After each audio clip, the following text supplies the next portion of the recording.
하나님께서 주시는 말씀은 요한복음 7장 1절에서 7절의 말씀입니다.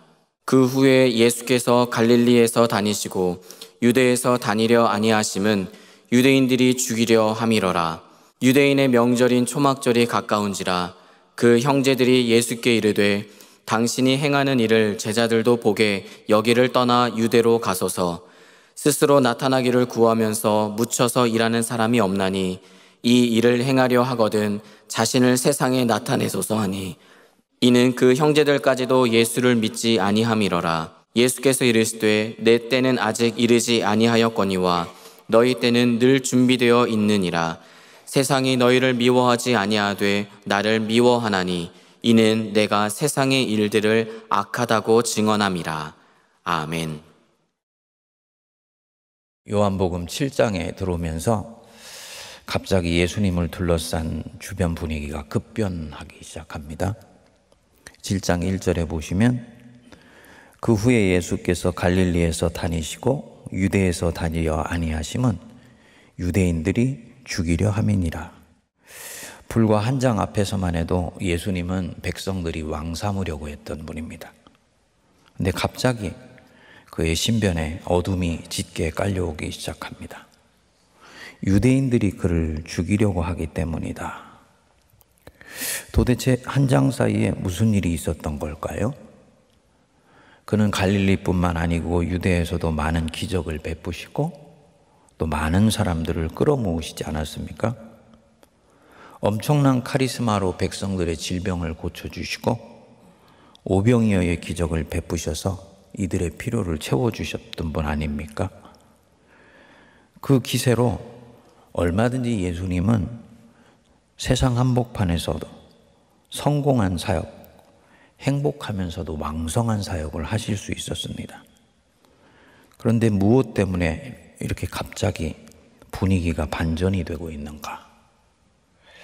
여러분, 이 대목은 내가 지금 믿고 있고 견지하고 있는 기독교 신앙을 이해하는데 굉장히 중요한 대목입니다. 예수님의 행보를 세상적인 시각으로 보면은 굴러들어온 복을 발로 차시는 격이에요.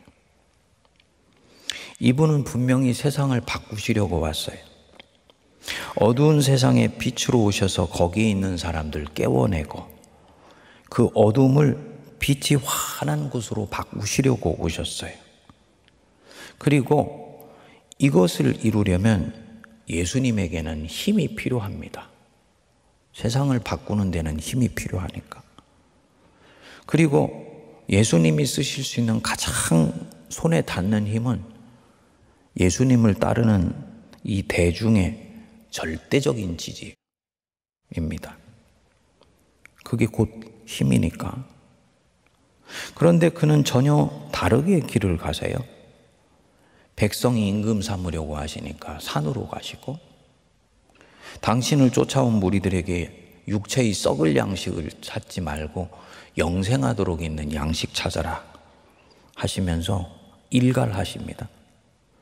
나중에는 당신 살을 먹고 당신의 피를 마시라고 합니다.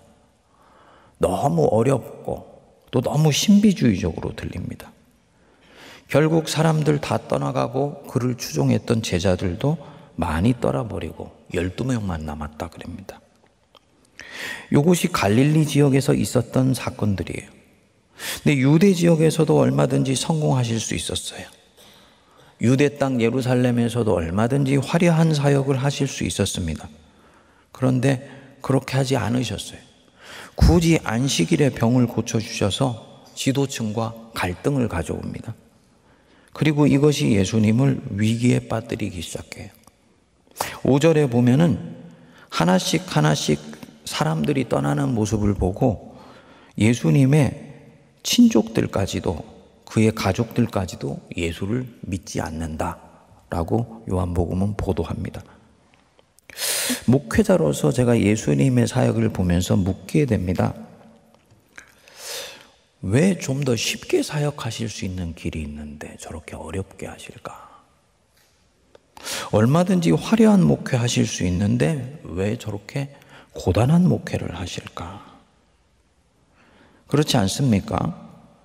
그 엄청난 카리스마로 사람들을 구름처럼 몰고 다니시는데, 그럼 그 힘으로 대규모 사역 기회를 가질 수 있는데 그것을 걷어차 버리시는 거예요. 그리고 자기 가족들한테도 의심받는 길에 들어섭니다. 예수님이 우리들이 갖는 이 질문에 대해서 답을 해주세요. 그게 7절입니다. 세상이 너희를 미워하지 아니하되 나를 미워하나니 이는 내가 세상의 일들을 악하다고 증언함이니라. 세상은 예수 따르는 사람 미워하는 거 아니다.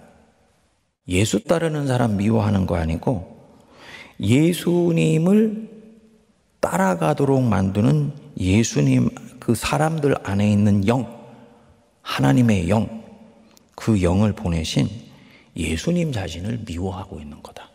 그래서 너희들을 미워하고 있는 것처럼 보이는 거다라는 거예요. 간단히 말씀드리면은 주님이 이미 이 땅에 오셔서 세상의 일들을 악하다고 말하고 있기 때문에 세상이 이 예수님을 미워한다는 거예요. 한때 세상이 당신 따르고 좋아했는데 이제 세상은 당신을 미워한다는 겁니다. 왜냐? 세상의 일들이 악하다고 증언하시고 있기 때문에. 우리가 요한복음을 따라가면서 끊임없이 요한복음 서문을 늘 염두에 두어야 됩니다. 그래서 우리가 꽤 긴 시간을 요한복음 서문, 요한복음 1장 앞부분을 살펴봤던 거예요. 5절에 말씀했죠. 빛이 어둠에 비치되 어둠이 깨닫지 못하더라. 자기 땅에 오매 자기 백성이 영접하지 아니하였다. 요한복음은 지금 이 두 개의 힘이 명료하게 충돌하고 있는 것을 늘 염두에 두고 있습니다. 세상의 힘과 하나님의 힘. 비유적으로 말하면 빛과 어둠. 빛이 어둠에 비쳤죠. 근데 어둠은 이 빛이 싫어요. 왜 싫어할까요? 자기들 보고 어둠이라 그러니까. 즉 자기들을 부정하니까. 자신들은 지금 이 어둠이 익숙하고 이 어둠 속에 사는 것으로도 충분하고 심지어는 이 어둠이 좋고 그래서 이 어둠 속에서 얼마든지 누리고 있다고 생각하는데 이 빛은 자신들을 부정해요. 자꾸 자신들의 실체를 드러내려고 하고 부끄러운 부분들을 자꾸 노출시키고 그리고 거기서 자꾸 나와야 된다고 말을 하는 것 같은 거예요. 그것을 친절하게 말하든 따뜻하게 말하든 거칠게 꾸짖든 내용은 같아요. 여기서 여러분 이 빛이 만일에 계시라면 그리고 이 계시는 세상에 속한 것이 아니고 하나님께로부터 오는 것이라면 이 세상에 오시는 빛, 이 계시와 세상 사이에는 근본적인 모순이 있는 겁니다. 세상으로부터 온 것이라면 그것은 계시가 아니에요. 세상으로부터 사람의 고안물이나 생각이나 혹은 철학의 창작물로 온 것이라면 우리는 그것을 계시라고 얘기하지 않아요. 계시라고 얘기하는 것은 세상과는 전혀 다른 곳으로부터 왔기 때문에 계시라고 말을 하는 거예요. 근데 이 계시가 참 숭엄하고 존귀하고 그야말로 우리와는 전혀 다른 차원 높은 곳에서 온 아주 위대하고 정말 신비한 것이지만 요한복음이 볼 때는 이 계시가 세상에 오면 세상이 이 계시를 환영하지 않는다는 거지요. 왜냐? 계시는 그 안에 세상에 대해서 너희들 아니야 라고 말하는 것을 포함하고 있기 때문입니다. 그래서 레슬리 뉴비기는 계시는 모순을 포함한다 라고 말을 했습니다. 정확한 표현이라고 봅니다. 그리고 이 계시는 세상을 흔들어 버려요. 그래서 위기를 가져와요. 지금 예수님 안에 이 위기가 여기서부터 오는 거예요. 예수님 안에 있는 당신의 계시의 빛을 반짝반짝 빛나게 보여주시기 시작하니까 세상이 당혹해하기 시작하는 거예요. 그전에는 예수님의 이 계시의 빛이 잘 안 빛났어요. 먹을 것 달라니까 먹을 것 주시고, 병들어서 고쳐달라니까 병 고쳐주시고, 자신들에게 해주는 말은 권면이나 도덕적 교훈이나 조금 수준 높은 철학적 가르침 정도라고 생각을 했어요. 그래서 따라왔던 거예요. 근데 어느 순간부터 예수님이 본격적으로 당신 안에 있는 계시의 빛을 반짝반짝 빛내서 보여주시게 돼요. 그러니까 자신들 속에 있는 어둠이 드러나는 거죠. 아, 우리는 이때까지 쫓고 있는 것이 당연한 우리의 필요라고 생각했는데 저분은 우리가 썩을 양식을 구하고 쫓아다니고 있다고 생각하네. 그럼 우리가 이때까지 먹고 있었던 건 뭔 거야? 스스로를 자문해 보면서 스스로를 비판할 수밖에 없도록 주님이 몰고 가시는 것이죠. 그러니까 세상은 이 예수님이 불편할 수밖에 없는 것입니다. 그것을 예수님은 7절에서 내가 세상의 일들을 악하다고 증언하기 때문에 세상이 나를 미워하는 것이다 라고 말씀을 합니다. 이 말씀은 오늘날 세상 속에 비춰져 있는 기독교의 모습을 비춰보는데 아주 중요한 부분입니다. 우리가 자주 기도하고 우려하지요. 교회가 세상의 신뢰를 받지 못한다. 그래서 교회의 위기다. 근데 이때 교회가 세상의 신뢰를 받지 못하는 것은 정말 교회가 예수 그리스도의 빛을 반짝반짝 비춰 보여주기 때문에 세상이 불편해서 신뢰를 하지 못하는 것이냐? 안타깝게도 아니잖아요. 교회가 세상에 대해서 의구심을 갖는 것은 교회가 가지고 있는 기본적인 도덕, 기본적인 윤리, 교회가 세상을 대하는 기본적인 태도가 뭔가 위대한 하나님의 계시를 온전히 비춰 보여주는 그것을 기대하기는 너무 멀리 떨어져 있는 것이죠. 조금 다른 각도에서 우리가 보면 이게 좀 더 명료해질 수 있습니다. 만일 빛이 어둠 속에 왔는데 빛이 반짝반짝 빛나는 게 아니라 어둠을 일정 정도 수용한다면요. 다시 말씀드리면 빛이 자기 강도를 조금 낮춰요. 조도 300 됐던 것이 한 150으로 일부러 낮춰요. 왜냐하면 어둠이 너무 당혹해하지 않으려고. 그래서 어둠이 눈부셔하지 않게 해주려고. 빛으로 반짝반짝 빛나려고 하지 않고 어둠에 잘 스며들어가서 어둠이 이 빛을 크게 무리 없이 수용할 수 있도록 빛이 자기의 조도와 강도를 낮춰주는 거예요. 그래서 빛이 어둠과 그 중간 정도의 존재가 되어서 찾아간다. 그래서 그 정도의 톤으로 말하고 그 정도의 내용으로 말해준다. 스토리가 완전히 달라지죠. 어둠은 이 빛을 당장 영접할 것입니다. 당장 네가 우리 이끌어줘 하고 왕자를 내줄 것입니다. 그렇게 될 수 있는 순간이 있었죠. 세상이 이 예수님 능력 보고 환호성 지르기 시작했을 때, 백성들이 예수님 잡아서 임금 삼으려고 했을 때, 근데 주님이 이때 이들의 내민 손을 잡지 않으세요. 오히려 뿌리치세요. 오늘로 치면은 세상이 내민 손을 뿌리치시는 것입니다. 그 손을 잡는 순간 빛이 빛 아닌 그 무엇이 돼버리기 때문이에요.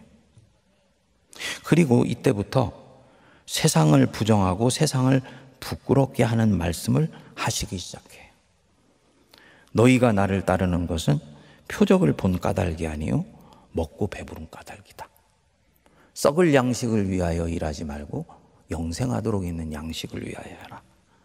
내가 생명의 떡이니 내게 오는 자는 결코 줄이지 아니할 것이요 나를 믿는 자는 영원히 목마르지 아니하리라. 그러나 너희는 나를 보고도 믿지 아니하는도다. 이 말씀은요, 세상 보고 선택하라는 것입니다. 어둠을 버리고 빛으로 나올래?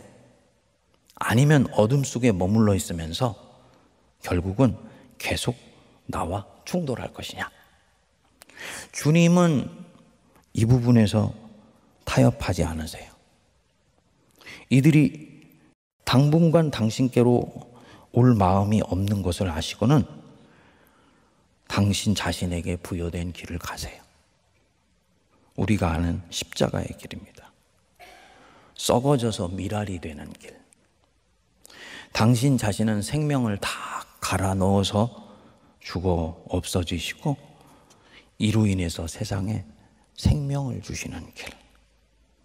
그래서 시선과 초점을 흐트리지 않고 계속 그 길로 가십니다.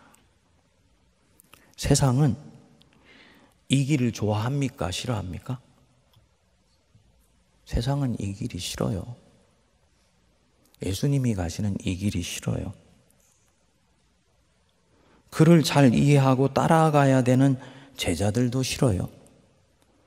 그래서 예수님이 예루살렘에 가서 어떤 죽음으로 하나님께 영광 돌릴까를 말씀하시고 나니까 베드로가 항변해서 말하잖아요. 주여 그리 마옵소서, 이 일이 결코 주께 미치지 못하리이다.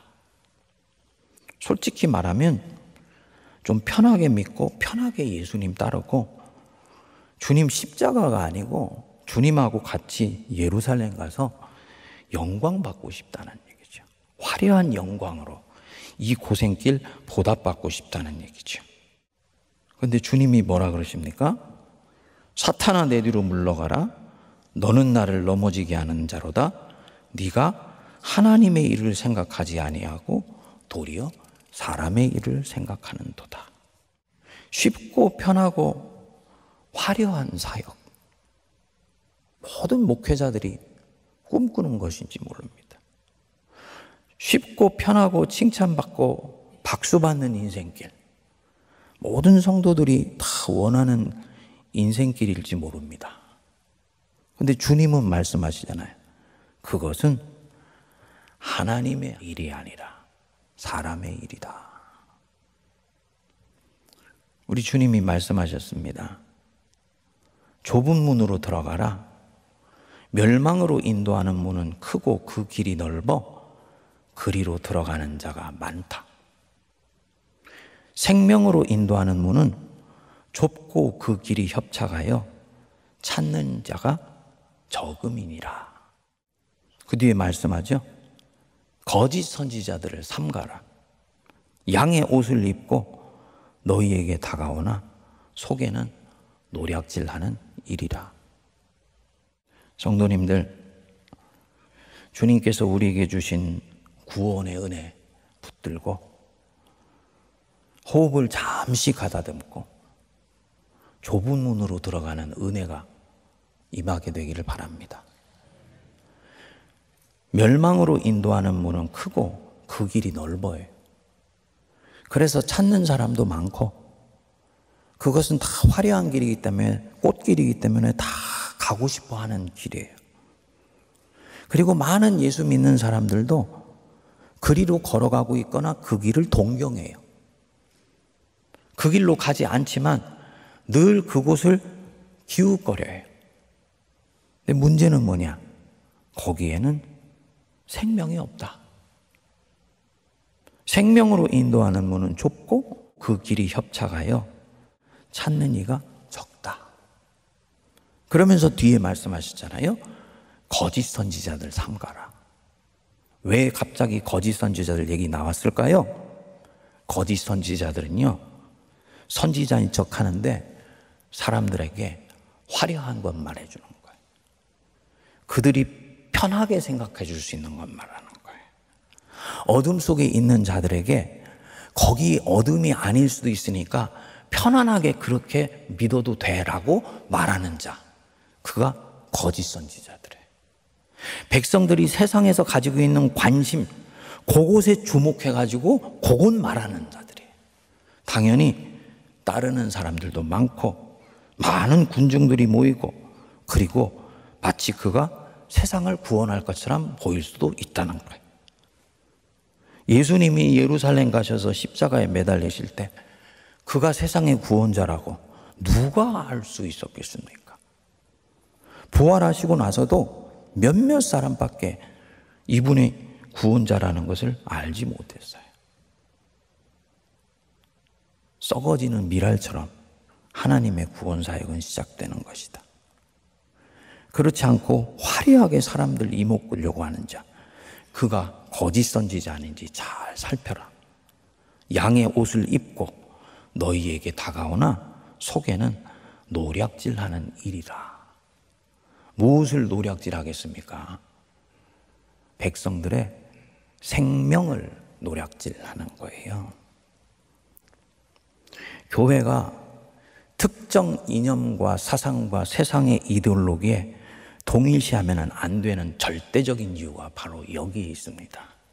거기에는요, 생명이 없어요. 거기에 생명이 있다면 우리 주님 요한복음 6장에서 백성들의 왕이 되셨을 것입니다. 우리 이 부분에 있어서 교회를 위해서 기도할 수 있기를 바랍니다. 나를 위해서, 각자를 위해서 기도할 수 있기를 원합니다. 주님이 베드로에게 그 뒤에 말씀하셨죠.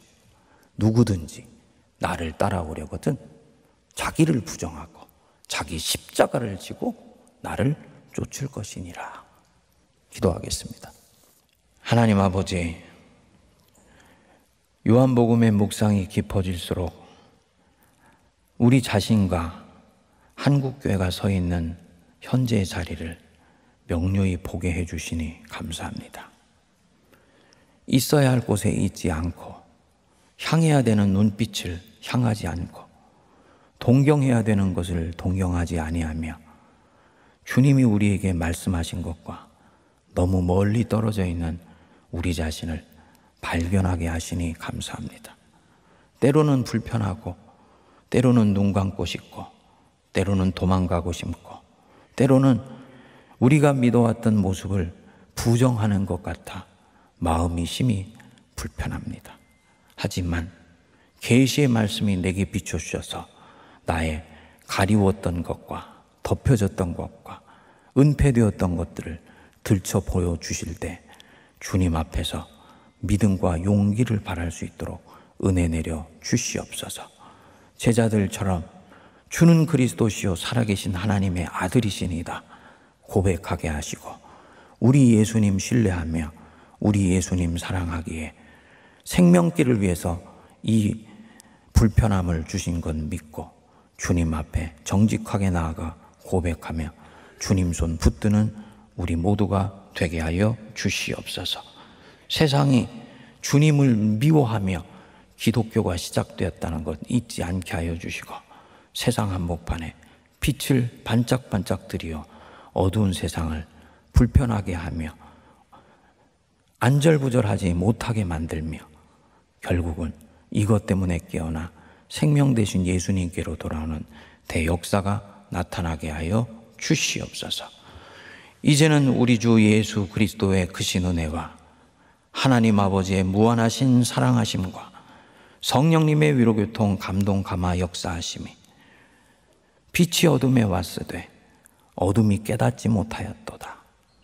이제는 어둠이었으나 그 빛을 내 것으로 받아들여 어둠에서 빛으로 변화된 삶으로 살아가기로 다짐하는 모든 거룩한 주의 백성들과 그리스도의 피로 값을 주고 사신 우리 세문안교회와 한국교회와 이 나라 이 민족과 고통하며 신음하는 저 북녘의 백성들과 온 세계 위에 이제로부터 영원토록 함께하옵시기를 간절히 축원하옵나이다.